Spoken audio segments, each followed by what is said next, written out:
Samedi 27 juin 2026, mesdames et messieurs, c'est toujours un plaisir de vous retrouver dans cette nouvelle édition du journal de Viva en version française. Bonsoir à tous et bienvenue.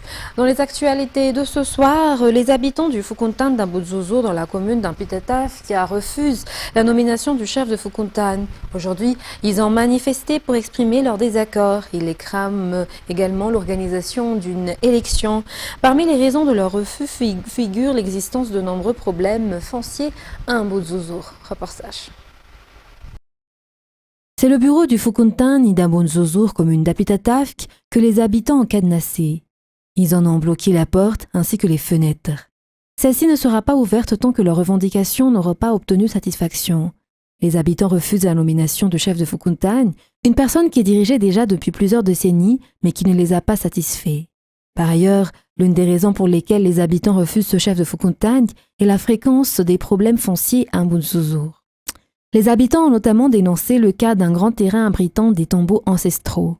Ce terrain, mis en valeur depuis les années 30, aurait pourtant été accaparé par une seule personne, ce qui fait fortement craindre aux habitants des dessous de corruption. Les habitants soulignent qu'ils veulent qu'une personne issue du quartier dirige le Foukontane. Ils affirment également que seule une élection permettra de ramener l'ordre sur place. Et l'homme de nationalité mauricienne qui avait poignardé sa femme durant la nuit est mort après avoir été touché par des tirs de la police de Mananaravaraj. Vers 22h, la police a retrouvé l'homme grâce à des informations fournies par des personnes de bonne volonté. Il aurait pris la fuite alors que la police a tenté de l'arrêter. Les forces de l'ordre ont effectué des tirs de sommation, mais l'homme ne s'est pas arrêté. Un tir l'a atteint par la suite. Selon les informations, il avait tué sa femme vers 1h du matin en la poignardant à plusieurs reprises. La victime a succombé à cause de multiples blessures aux mains et à la tête. Toujours dans les actualités diverses, un terrible incendie s'est déclaré à Nzoum, à Fénérivest, dans l'après-midi vers 14h. Selon les informations reçues en fin de journée, environ 30 maisons ont été entièrement détruites par les flammes. L'extinction du feu a été rendue difficile par le manque d'eau et ce sont surtout les habitants qui se sont mobilisés pour venir à bout de l'incendie. Pour l'heure, l'origine exacte du sinistre reste inconnue. Une enquête est en cours. Poursuivant dans les actualités sociales, environ 80% des travaux d'extension des locaux de la commune d'Ivat sont actuellement achevés selon le maire. Les actions de développement promises se poursuivent, a-t-il expliqué. La commune a également réalisé plusieurs actions sociales à l'occasion de la fête nationale. Reportage de Amnienne Martina. Au moins 150 citoyens se rendent chaque jour auprès du bureau de la commune d'Ivat pour diverses démarches. Les infrastructures sont insuffisantes alors que la commune compte 60 000 habitants. C'est ce qui a motivé les travaux d'extension. Outre les infrastructures, les actions sociales prises en charge par la commune se poursuivent. Les partenaires, notamment les entreprises implantées à Ivat, sont sollicités pour apporter leur soutien et participer à ce type d'initiative. Les personnes vulnérables et celles en difficulté économique sont les principales bénéficiaires des actions sociales menées à l'occasion de cette fête nationale. Ce type d'initiative est déjà organisé chaque année par la commune. La journée internationale des PME ou petites et moyennes entreprises est célébrée aujourd'hui 27 juin. Elle constitue le véritable socle de l'économie à Madagascar puisque 90% des entreprises du pays appartiennent à la grande famille des PME. Cependant, bon nombre d'entre elles évoluent encore actuellement dans le secteur informel. Reportage. Plus de 262 000 PME formelles sont actuellement enregistrées à Madagascar.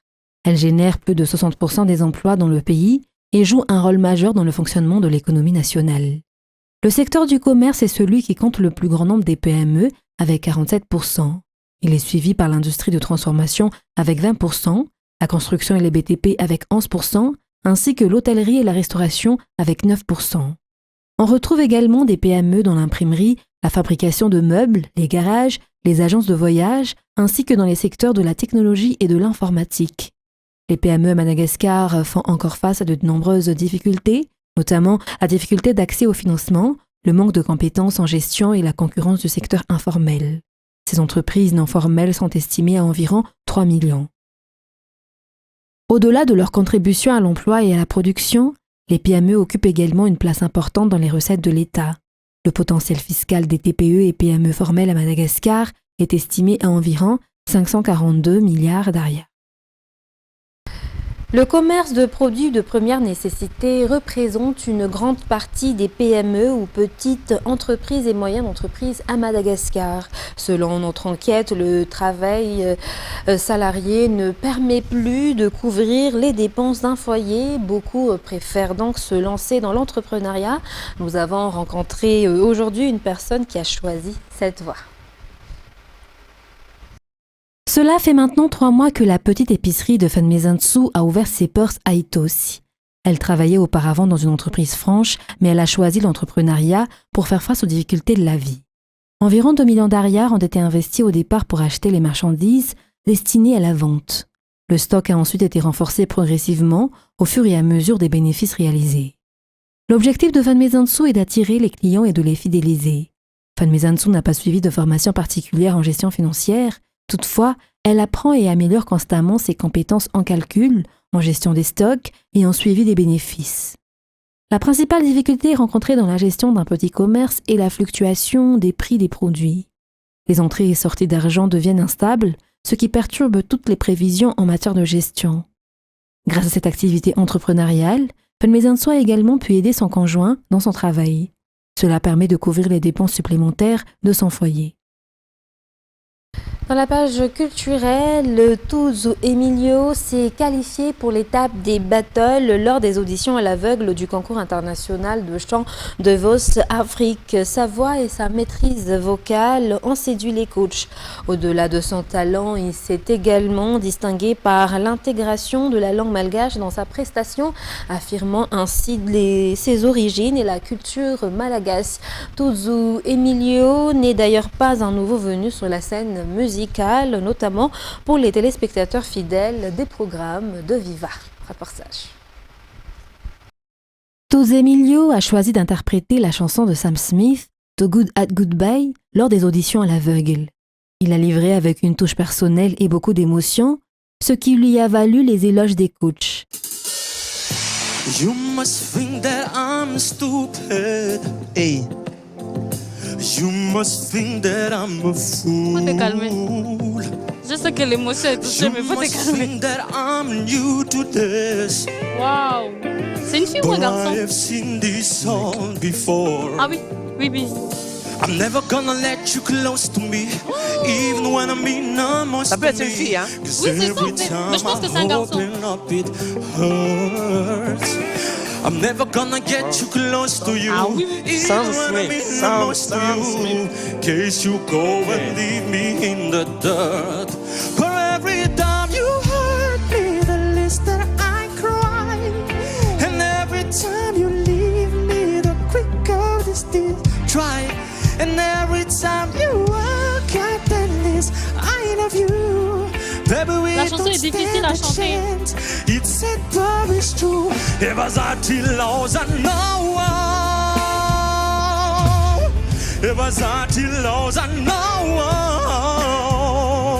one. I'm way too good at goodbyes. I'm way too good at goodbyes. No way that you see me cry. I'm way too good at goodbyes. I'm way too good at goodbyes.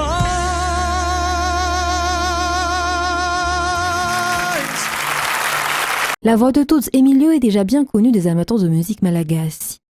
C'est en 2017 qu'il s'est révélé en remportant le concours G5 diffusé sur la chaîne Viva. Par la suite, il a fait partie du groupe G5, une formation qui s'est fait un an sur la scène musicale à Madagascar. Actuellement, Tuzu poursuit son parcours sur la scène internationale. Avec lui, 3 autres talents malgaches se sont également qualifiés pour l'étape des battles de The Voice Afrique.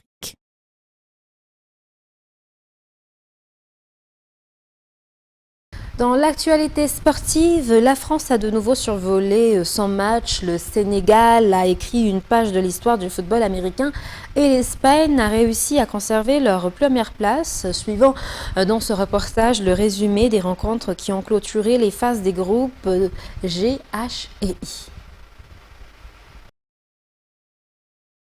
Les Bleus ont une nouvelle fois affiché leur puissance lors du match d'hier face à la Norvège. Ousmane Dembélé a été désigné meilleur joueur lors de la rencontre après avoir inscrit un triplé permettant à la France de s'imposer 4-1. Malgré cette défaite, la Norvège se qualifie tout de même en terminant deuxième du groupe I. De son côté, le Sénégal a largement dominé l'Irak sur le score de 5-0. Toutefois, cette victoire n'a pas suffi aux Lions de la Teranga pour se qualifier directement puisqu'ils terminent troisième de leur groupe. Ils doivent désormais attendre les calculs concernant les meilleurs troisièmes des différents groupes pour savoir s'ils peuvent poursuivre leur parcours. Face à l'Uruguay, un seul but a suffi à offrir la victoire à l'Espagne. Ce résultat permettra à la Roya de terminer première du groupe H. L'Uruguay, de son côté, est éliminé après n'avoir remporté aucun match lors du premier tour. Le Cap-Vert reste également l'une des surprises de ce mondial. Vozina et ses coéquipiers sont toujours invaincus après leur match d'hier face à l'Arabie Saoudite, conclu sur un score de parité. Pour leur toute première participation à une Coupe du Monde, ils accèdent déjà au 16e de finale après avoir terminé deuxième du groupe H. Belgique 5-1 Nouvelle-Zélande, les Diables Rouges n'ont fait preuve d'aucune pitié. Leandro Trossard s'est illustré avec un doublé, tandis que Kevin De Bruyne et Romelu Lukaku ont également ajouté leur nom au tableau d'affichage. Cette victoire permet à la Belgique de terminer première du groupe G. La Nouvelle-Zélande, quant à elle, fait ses valises et quitte la compétition.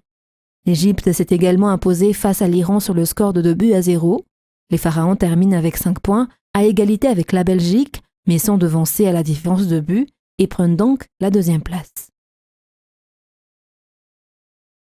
Dans les actualités internationales, au Togo, un arrêt de la Cour de justice de la CEDEAO datant de la fin janvier, mais rendu public seulement le 25 juin 2026, juge illégale la réforme constitutionnelle du pays adoptée il y a 2 ans. Cette réforme a instauré un régime parlementaire et supprimé l'élection du président de la République au suffrage universel direct. La nouvelle constitution avait été adoptée par une assemblée nationale dont le mandat était expiré. Une situation dénoncée par l'opposition depuis son adoption. France 24. Un changement anticonstitutionnel de gouvernement. C'est ainsi que la Cour de justice de la CEDEAO qualifie la réforme constitutionnelle togolaise de 2024. Dans son arrêt, elle estime que Lomé a violé l'article 23 de la Charte africaine de la démocratie, des élections et de la gouvernance.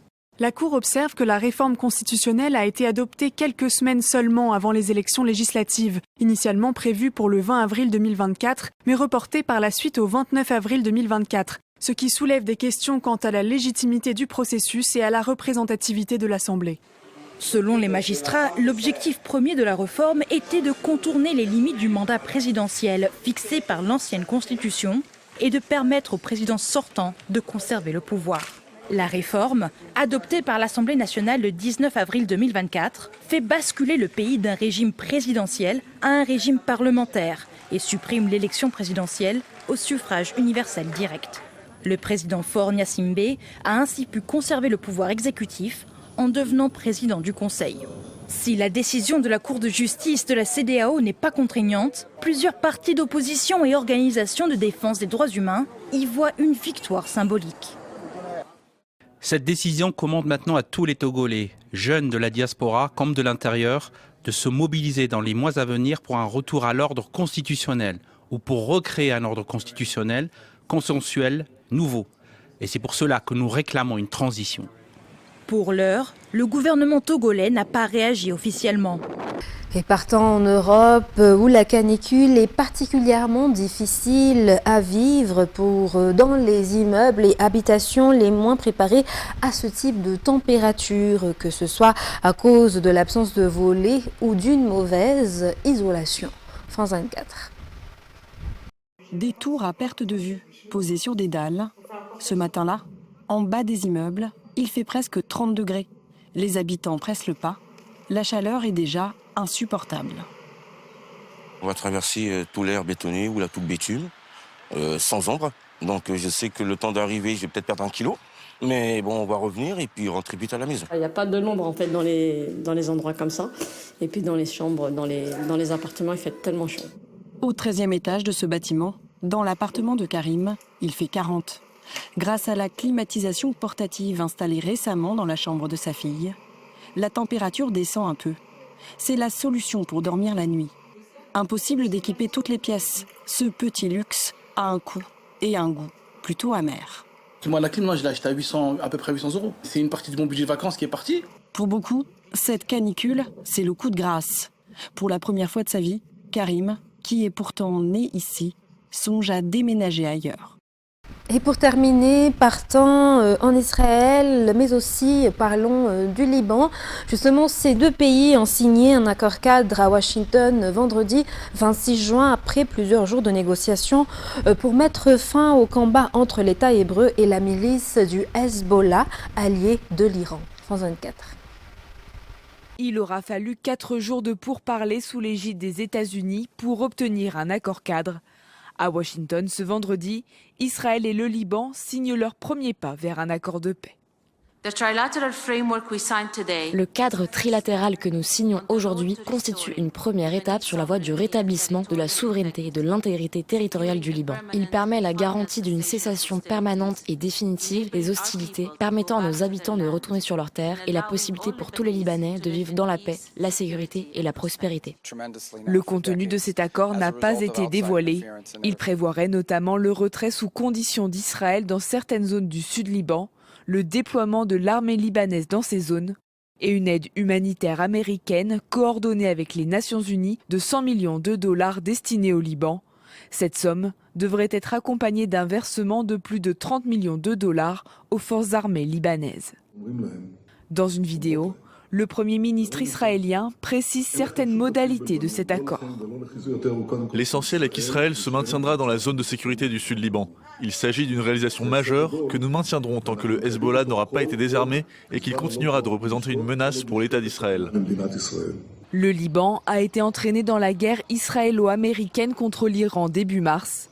L'élément déclencheur, les frappes du Hezbollah sur Israël en soutien à son allié iranien. Cette guerre a fait plus d'1 million de déplacés à travers le pays. Le Premier ministre israélien l'affirme ce vendredi, les habitants qui ont fui certaines zones du sud Liban ne pourront pas revenir chez eux. De son côté, le Hezbollah estime que l'accord conclu entre les États-Unis, Israël et le Liban fait courir un risque de guerre civile. Dans la nuit de vendredi à samedi, des dizaines de partisans du mouvement chiite à moto dans les rues de Beyrouth ont manifesté contre ce texte. Fin de ce journal, mesdames et messieurs, nous vous remercions de votre fidélité. Très bonne soirée et très bonne suite de programme sur Viva. Au revoir.